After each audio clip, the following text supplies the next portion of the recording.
Hello, this is Danny Raymond, the voice behind Ray's Guide. The Invictus launch week has had a side effect of reinvigorating a lot of discussion, much of it contentious, about the subject of medical and death in Star Citizen.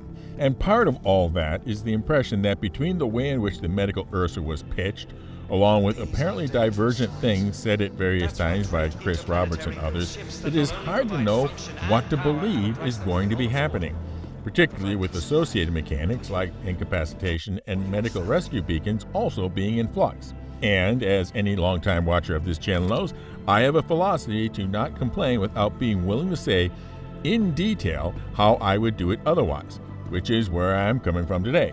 So hitch on your waders, we're going to be slugging it deep into the muck of Death of a Spaceman, and in the process seemingly to get off on some tangents. But like a jigsaw puzzle, medical and death has a number of pieces that must fit together to make the whole picture. So let's start with the most basic thing. What's important? Because Arena Commander, Squadron 42, and Star Citizen aren't simply separate modes or even separate games. They are separate game genres. And what makes a game genre a separate game genre from another is what is important.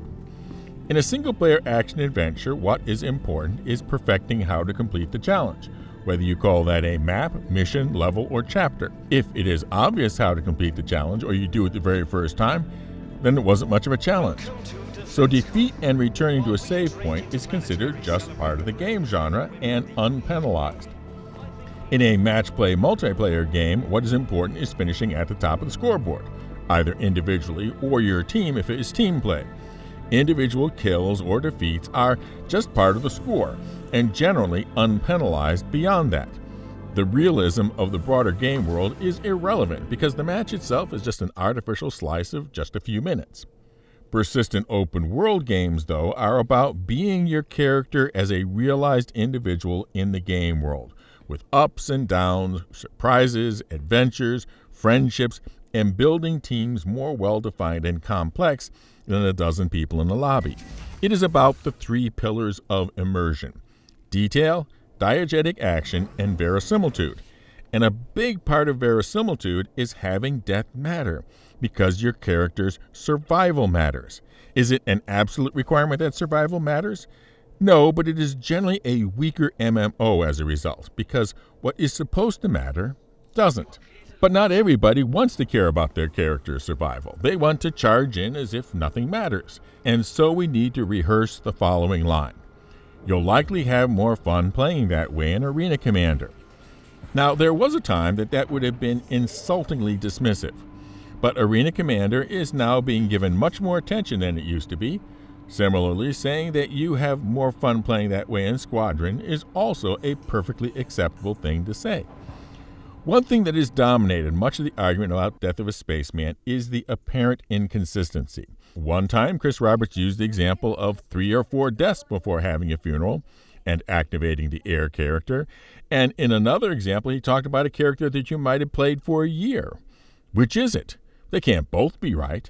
And I'm going to say something strange and say that not only can they both be right, but in fact, I'm going to say that if they do Death of a Spaceman right, they both must be right. Because the point of Death of a Spaceman isn't to punish you or to force you to have to watch funerals every X number of hours.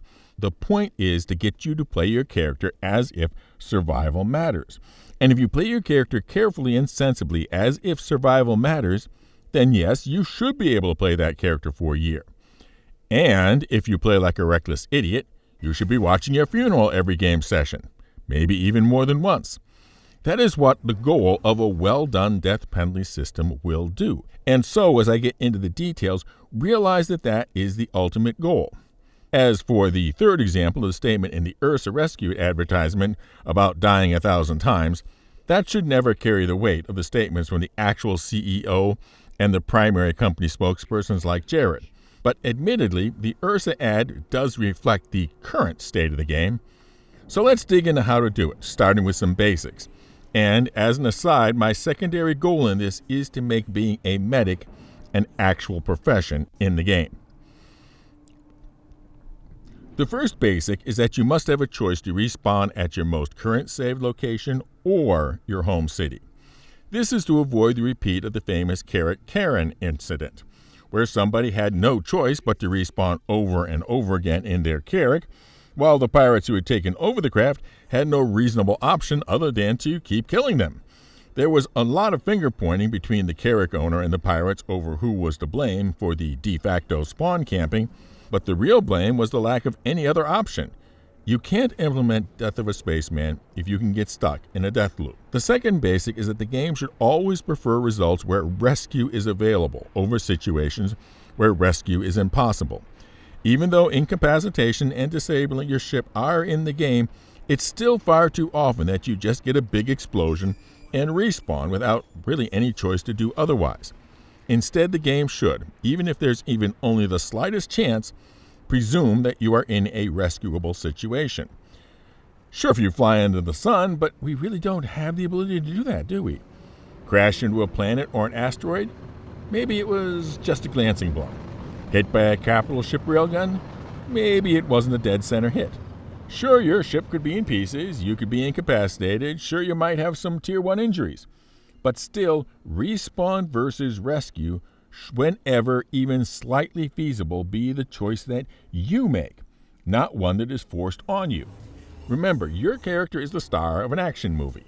How often does the star in an action movie escape almost certain death? Pretty much all the time.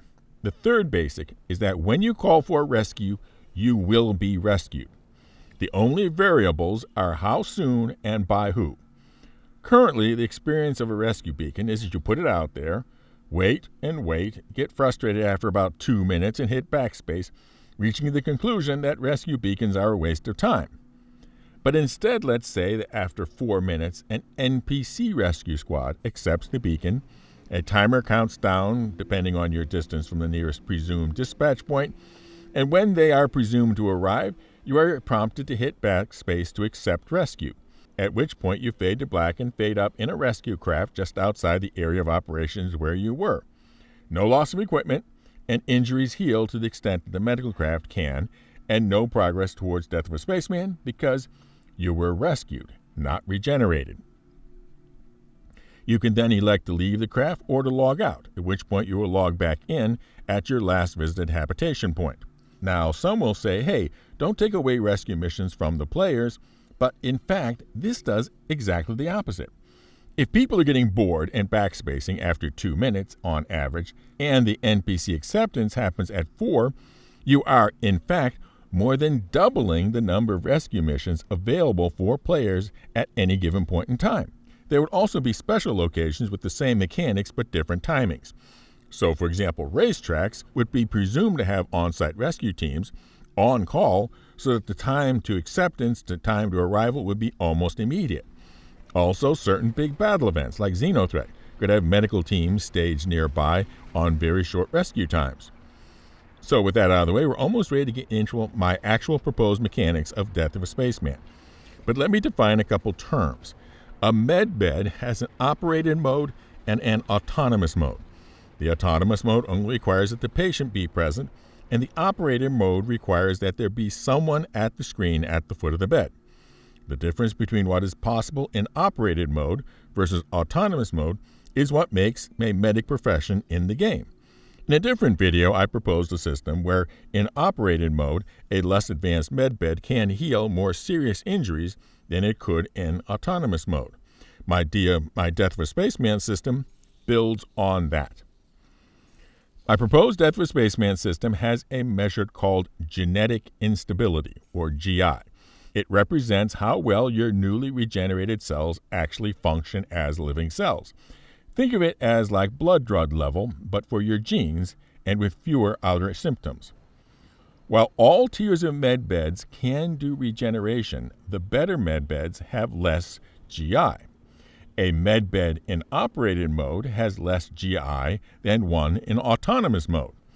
Regenerations at established facilities, such as hospitals and clinics, have less GI because their medbeds are presumed to be in operated mode, even if they're operated by presumed NPCs.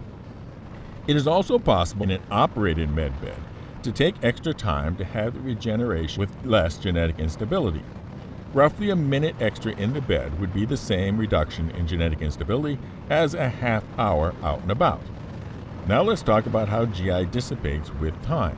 There is no med pen or any other method to reduce it once leaving the med bed other than time. Genetic instability has a half-life of 1 hour. An hour after leaving the med bed, it is half of what you left the bed with. After 2 hours, a quarter. After 3 hours, an eighth, etc. This must be playtime, not logged out time.